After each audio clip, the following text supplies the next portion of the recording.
What's going on, dividend chasers? It's the Dividend Bloodhound here with another investing episode.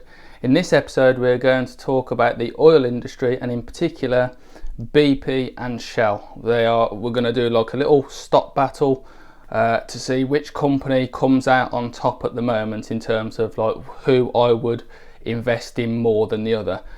Just a quick one on this one, I'm actually invested in both companies, so I obviously think that both of them have crossed the threshold to make it into my portfolio, but we're going to look at who in terms of their fundamentals will actually come out on top. At the moment in my free trade portfolio, I actually have a larger position in Shell, but both companies are actually like rock solid. But without further ado, let's actually have a look at the fundamentals and see how these rock up and shape up right next to each other.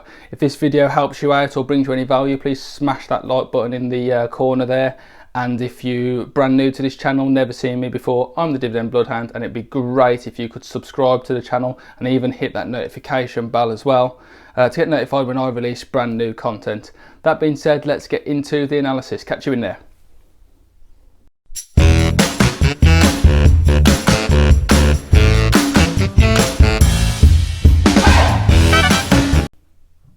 What's going on again, guys? Welcome into the analysis part of this video, and first up we're going to talk about Royal Dutch Shell. This company is a oil giant, as you will have likely seen. Been around for a very long time, has been paying a dividend for a ridiculously long time, even though I understand that you guys are going to say the dividend has been cut recently. That is absolutely right. The forward yield now is not right according to this app. They are actually at 3.5%. Right, so let's actually get into the fundamentals then. So we are RDSB. Another quick note there. RDSA is what you would invest in if you are from the Netherlands, because they pay a particular withholding tax against it. Everybody else is RDSB. So here in the UK we buy B, so we don't have to pay any extra tax against it. Just bear that one in mind if you look into this company. So ticker is RDSB. As mentioned, they have a market cap at the moment of 106.6 billion, a PE ratio of 5.07, revenue of 318.89 billion, absolutely enormous, EPS of £2.76, a forward yield of 3.3%. Ignore that 10%, that dividend has recently been cut. They have a net income of 15.84 billion. Now we all know that the oil industry is in absolute turmoil right now. The price war is still going on. There's a big drop off in demand, so profit margins are being squeezed left, right and centre. So for Shell to maintain any dividend at all, that is quite good of them. They could have easily cut it straight to the bone, which would have been obviously pretty bad for us investors. Although I don't think like the long termers would have been getting out, because Shell is a strong company, it is very committed to the dividend, and I don't think they're going anywhere anytime soon. They've sort of rebranded themselves as an energy company now and looking to safeguard their future, which is a lot more that can be said for Chevron and Exxon, and I think BP has gone down this route as well. So just to clarify where we are right now, so in the last year Shell's share price peaked at £26.19p. We're currently at £11.82 and have been all the way down to £10.29. In fact, no, I am wrong there. They've been down to £9.20. That is a steal really for this company, because they're so committed, and when this crisis eventually abates, they will return to paying a really solid dividend, I believe. And being 50% down right now for such a well-known, well-liked brand as Shell, I can't see why anybody still wouldn't want to buy into this company at all. They have been paying their dividends since World War II, but this is the first time they've cut it in since then, but they haven't cut it completely. They've just reduced it, and then they'll hopefully build it back up in the longer term. That being said, I'll just catch you back out in the real world. Hello again, guys, welcome back to the real world. That wraps up the analysis of Shell right there. You can see they're still a amazingly strong company, and to still be going with the oil price like it is at the moment and still turning over what they are is quite an incredible achievement. They are a committed dividend payer. They're working really hard to keep up with their investors and keep their investors updated of what's going on at the moment. And I really am, as an investor, quite thankful for that. And I hope that in the future we'll get back to the sort of dividend yield that most of us are used to, being up at the 5-6% margin. That'll be really useful in the longer term. I'm always going to reinvest my dividends back into Shell, so going forward it doesn't really change my plans. I'm just waiting to see like how far this oil crisis goes at the moment, but demand should be returning quite soon, and that should mean that there's a nice increase in the share price coming as well over the longer term. And it'd be nice to see in a few years time the share price back to where it was, so there's not only are you getting a really good dividend payout and a dividend yield, but you're going to get a nice appreciation too. That being said, let's get into the analysis of BP, another absolutely enormous energy company.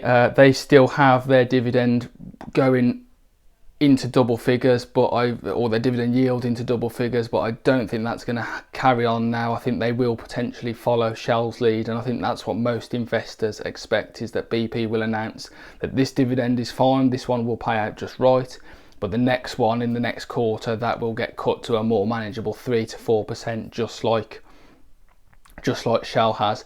But nobody actually knows. If they think they can make it through, then we will see, but I don't think they'll want to take on any extra debt to do that, so we'll have to just wait and see.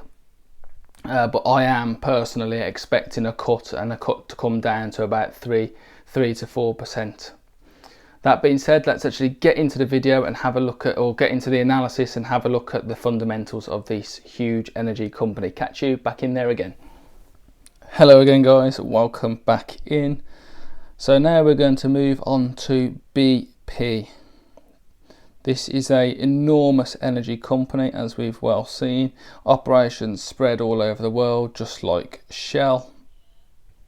Their fundamentals are as follows. They have the ticker BP, surprise, surprise. The market cap of 60.67 billion, PE ratio of 5.05, revenue of 230 billion, EPS of only 0.59, dividend yield of 11.17%, and this is remaining for now, so anybody that's in and is expecting the next dividend, that is what it will be paid at. But I wouldn't be surprised, as I've already said, to see that cut in the slightly longer term. They have a net income of £4 billion, which is obviously a ridiculous amount of money. This company has done exactly the same. It has rebranded itself into an energy company, has expanded its horizons into solar energy and gas, so they can sort of future-proof themselves. As I said before, I don't think Exxon and Chevron are doing that quick enough at the moment. Their dividend hasn't really grown too far on too much because the price has been steadily coming down. But I think £2.96 at the moment for a BP share is an absolute steal. You can see its performance over the last year here. Started at £5.60 a share and then has slowly trickled down, especially as this crisis has got worse and worse. And then we really see it falling off the cliff edge here, all the way down to £2.36 at one stage, then recovered slightly to above £3 and is now at £2.96, which in my opinion is an absolute buy situation for myself. Not recommending it, but this is what I personally think, and I will always reinvest my dividends into these guys. Anything less than £3.50 for me is a steal for these guys, and gives you a decent margin. To make in appreciation, as well as have the dividend payout time and time again, which is what these companies are primarily used for. And I'm thankful to hear that they're going to continue paying their dividends for, well, obviously forevermore, but they've put themselves on a surer footing, being an energy company now instead of just an oil company. They've future-proofed themselves. I do expect there to be a dividend cut, as I've already said, but for these guys to do that, that is obviously very serious, because they've paid their dividends since the Deepwater Horizon incident back in the late 2000s, and if they survive that, BP will absolutely survive this, and that is one thing that I would take forward from this. I'll see you back out in the real world. Hello again guys, welcome back. Thank you for sticking around to the end of the video and having the endurance to do so. I'm just going to do like a little final wrap up there of BP. If BP survive the Deepwater Horizon crisis, they can absolutely survive this. Whether they'll cut their dividend as far as Shell, who knows? Will they cut it completely? Who knows? It is a bit difficult to tell. They've maintained it for the moment, so that yield that you've seen is available. But most investors, the consensus is that they will cut and they will follow Shell's lead and they will come down. Trying to choose between Shell and BP is a bit like a rock and a hard place. Shell is definitely the slightly bigger and more profitable company, and I would say is more committed to their dividend, but that's quite hard to say now because they've cut theirs while BP hasn't. But BP suffered that Deepwater Horizon crisis, whereas Shell hasn't, and Shell has the better history when it comes to dividends. In my opinion, you can't really go wrong investing in as an oil company. If that's what you're looking to invest in, you can't really go wrong with either of these companies. That I would gladly just have one or the other. The fact that I've got both is just testament to me wanting to be having a foot in both camps, basically. But they've both got quite bright futures ahead of them. The oil industry is not going anywhere or dying off anytime soon. However, they've already started to future-proof themselves by looking into solar power and gas and other alternative renewable forms of energy, which a lot of oil companies haven't started doing. I mentioned Exxon and I mentioned Chevron earlier. They're all about oil, oil, oil, oil, and only oil at the moment. And I think it's wise for companies to start looking towards the future. And I know I'm talking 10, 20 years down the line, but with electric cars going the way that they are and the environment issues that are out there, I think it is absolutely important that they do start looking very much to the future and looking at that horizon. And I want to be a big part of that with both companies when their share price continues to reappreciate back to where it was, and then they pay the dividends in the meantime as well. They don't have to grow it at a particular rate, as long as they maintain 5 or 6% and they keep nudging it up just a little bit each time to keep up with inflation. That is good enough for me, and it's a big thumbs up. I can't really choose between these two, and if you've seen my portfolio, you know that I've got both, so I'm not going to advise one or another. I just personally think that Shell has got the slightly better history and is the slightly bigger and more profitable company, but either one would see you okay in the end, I believe. That being said, thank you very much for watching to the end of the video. If you're still here and you haven't liked the video, why not? Please do that. And if you're brand new here, as I've already said, hit that subscribe button and really make my day by hitting the notification bell as well. That would be absolutely fantastic. See you in my next video. Thank you so much for watching. Bye bye.